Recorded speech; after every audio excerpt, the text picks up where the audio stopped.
साथियों प्रणाम। पुस्तक परिवर्तन के महान क्षण, क्रांति धर्मी युग साहित्य केडी 6, लेखक श्री राम शर्मा आचार्य। पुस्तक के पृष्ठ 14 से पढ़कर सुनाते हैं लेखक का निजी अनुभव। आइए सुनते हैं। साथियों, सत्य और तथ्य को कैसे जाना परखा जाए, इसके लिए भौतिक क्षेत्र को आदर्शों के साथ जोड़ने पर क्या परिणाम निकल सकता है, इसकी खोजबीन करने का काम दूसरों के जिम्मे छोड़कर उन पंक्तियों के लेखक ने अपनी अभिरुचि, जानकारी एवं रुझान के अनुरूप यही उपयुक्त समझा कि वह अपने छोटे से जीवन और थोड़े से समय साधन का उपयोग इस प्रयोजन विशेष के लिए कर गुजरे कि जब शरीर से प्राण श्रेष्ठ है तो फिर भौतिक संपदा की तुलना में प्राण चेतना को वरिष्ठता का गौरव क्यों ना प्राप्त होना चाहिए। प्रश्न है, अगले दिनों सतयुग की वापसी के लिए नए सिरे से नया प्रयत्न क्यों ना होना चाहिए। खोज के लिए प्रयोगशाला चाहिए, साधन और उपकरण भी। यह सभी अपने ही काय कलेवर में उपलब्ध किए जाने चाहिए और देखा जाना चाहिए कि परिष्कृत अध्यात्म व्यक्ति संसार के लिए उपयोगी हो सकता है क्या। भौतिक विज्ञानियों ने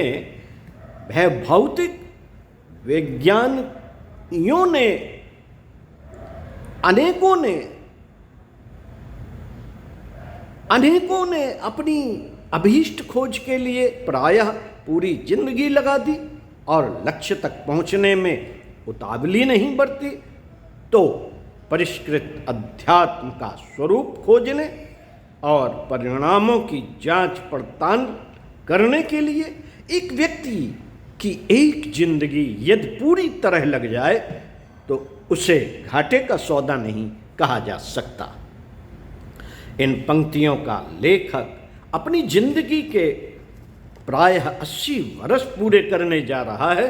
उसने उस पुरातन अध्यात्म को खोज निकालने के लिए अपने चिंतन, समय, श्रम एवं पुरुषार्थ को मात्र एक केंद्र पर केंद्रित किया है कि यदि पुरातन काल का सतयुगी अध्यात्म सत्य है, यदि ऋषियों की उपलब्धियां सत्य हैं, तो उनका वास्तविक स्वरूप क्या रहा होगा और उसके प्रयोग से रिद्धि सिद्धि जैसे परिणामों का हस्तगत कर सकना क्यों कर संभव हुआ होगा। फिर प्रश्न, अनुमान था कि कहीं कोई खोट घुस पड़ने पर ही शाश्वत सत्य को झुटलाए जाने का कोई अनर्थ मार्ग में न अड़ गया हो। अध्ययन, अनुभव, प्रयोग और विशेषज्ञों की पूछताछ से पता चला है कि आत्मिकी का प्रथम पक्ष है साधक का परिष्कृत व्यक्तित्व और दूसरा पक्ष है साधना उपासना स्तर का उपक्रम। जीवन साधना को, स्वास्थ्य और कर्म कांड परक उपचारों को श्रृंगार स्तर का कहा जा सकता है, पर इन दिनों किसी भटकाव ने लोगों को ऐसा कुछ बना दिया कि जीवन साधना की कोई विशेष आवश्यकता नहीं है। मात्र पूजा परक कर्मकांडों के ही बलबूते उस सारी महत्ता को हस्तगत किया जा सकता है जिसको कि शास्त्रकारों ने अपने निजी अनुभव में और आप्तजनों ने अपने जीवन क्रम में समाविष्ट करके वस्तु स्थिति की यथार्थता का पूरी तरह रहस्योद्घाटन किया है। समस्त विश्व के विशेषतया मानव समुदाय के भाग्य और भविष्य का भला बुरा निर्धारण करने वाले इस प्रसंग पर अत्यंत गहराई तक शोध करने के लिए आकुल व्याकुल उत्कंठा से द्रवित होकर किसी दिव्य मार्गदर्शक ने संकेत किया कि इस तथ्य को प्रारंभ से ही समझ लेना चाहिए। अध्यात्म को अंकुरित, पल्लवित एवं पुष्पित होने के लिए यह नितांत आवश्यक है कि इस प्रयोजन में प्रवेश करने वाले का व्यक्तित्व उत्कृष्टता से सुसंपन्न हो।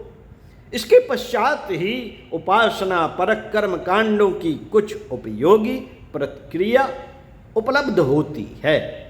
यदि मनोभूमि और जीवनचर्या गंदगी से भरी हो,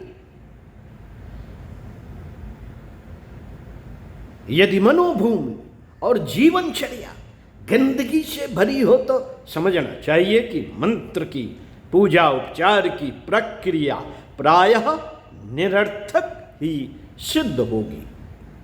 समय, श्रम और साधन सामग्री निरर्थक गंवाने के अतिरिक्त और कुछ हाथ न लगेगा। अध्यात्म दिव्य शक्तियों के आधारभूत पुंज स्रोत हैं। विज्ञान तो सज्जा भर का प्रदर्शन करता है।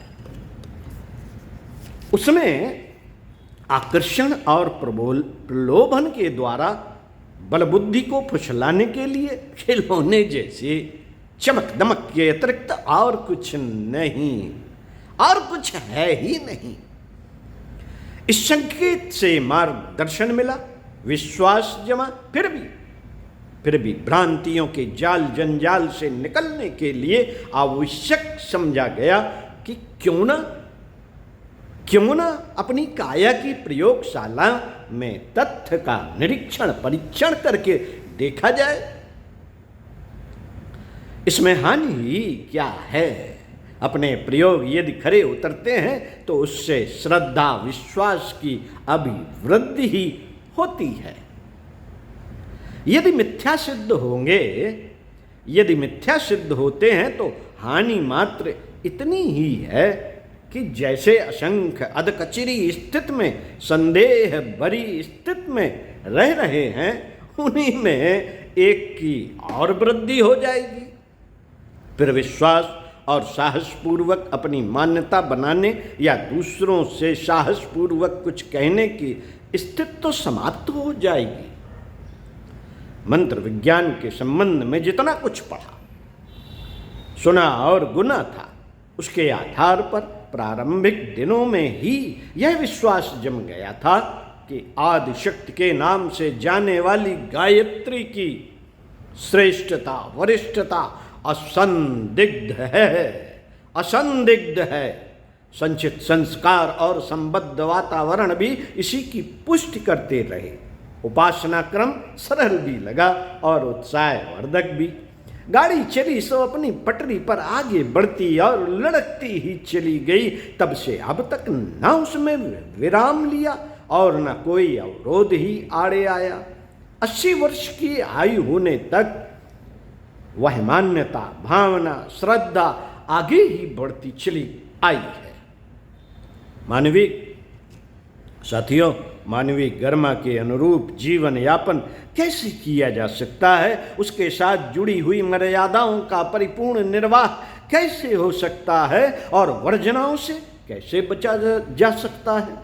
यह समझ अंतराल की गहराई से निरंतर उठती रही और उसका परिपालन भी स्वभाव का अंग बन जाने पर बिना किसी कठिनाई के होता रहा।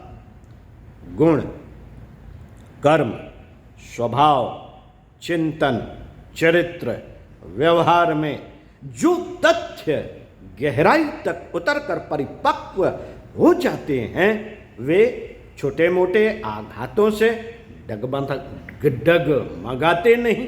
देखा गया कि सघन संकल्प के साथ जुड़ी हुई व्रतशीलता अनायास ही निभती रहती है। सो सचमुच बिना किसी दाग धब्बे के निभ भी गई। ईश्वर के प्रति सुनिश्चित आत्मीयता, कि अनुभूत उपासना जीवन में शालीनता की अविच्छिन्नता अर्थात साधना तथा करुणा और उदारता से ओतप्रोत अंतराल में निरंतर निर्झर की तरह अद्भुत होती रहने वाली आराधना,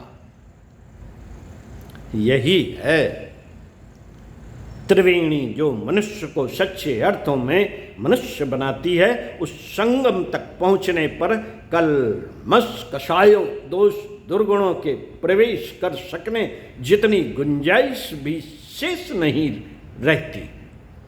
त्रिपदा कही जाने वाली गायत्री प्रज्ञा मेघा और श्रद्धा बनकर इस स्तर तक आत्मसात हो गई कि लगने लगा कि सचमुच ही वैसा मनुष्य जीवन उपलब्ध हुआ है जिसे सुर दुर्लभ कहा और देवत्व के अवतरण जैसे शब्दों से जिसका परिचय दिया जाता रहा है।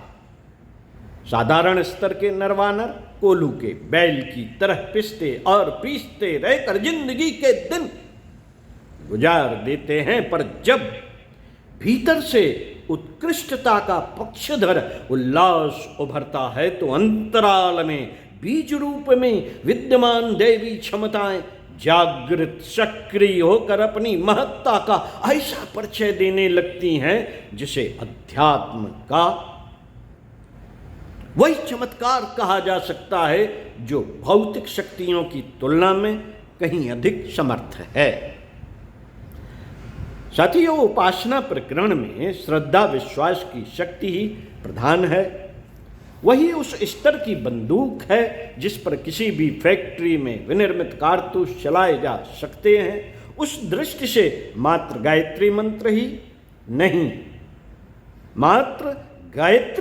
ही नहीं, साधक की आस्था के अनुरूप अन्यान मंत्र एवं उपासना विधान भी अपनी सामर्थ्य का वैसा ही परिचय दे सकते हैं। श्रद्धा और विश्वास के अभाव में उपेक्षा पूर्वक अस्त व्यस्त मन से कोई भी उपासना क्रम अपनाया जाए असफलता ही हाथ लगेगी। परीक्षण के लिए प्रयोगशाला की तथा उसके लिए आवश्यक यंत्र उपकरणों की जरूरत पड़ती है।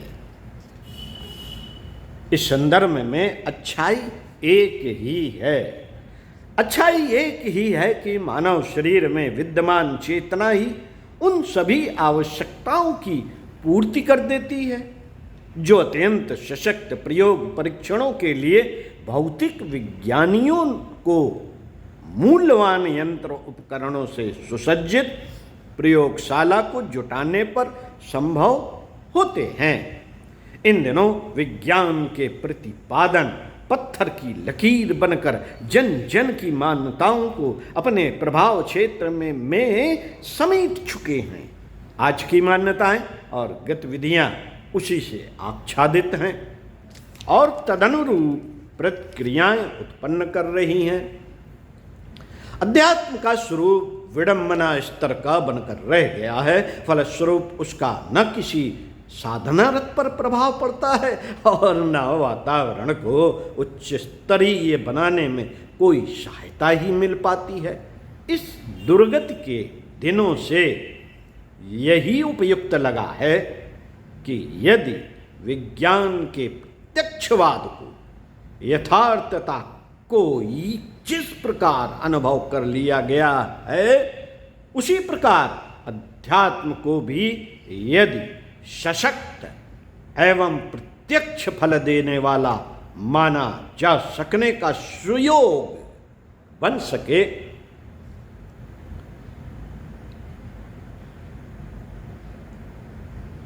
तो समझना चाहिए कि सोना और सुगंध के मिल जाने जैसा सुयोग बन गया। विज्ञान शरीर और अध्यात्म प्राण चेतना मिलकर विज्ञान शरीर और अध्यात्म प्राण चेतना मिलकर काम कर सकें तो समझना चाहिए कि सब कुछ जीवंत हो गया। एक प्राणवान दुनिया समग्र शक्ति के साथ नए सिरे से नए कलेवर में उद्भूत हो गई। न विज्ञान झगड़ालू रहा और अध्यात्म के साथ जो कुरूपता जुड़ गई है उसके लिए कोई गुंजाइश ही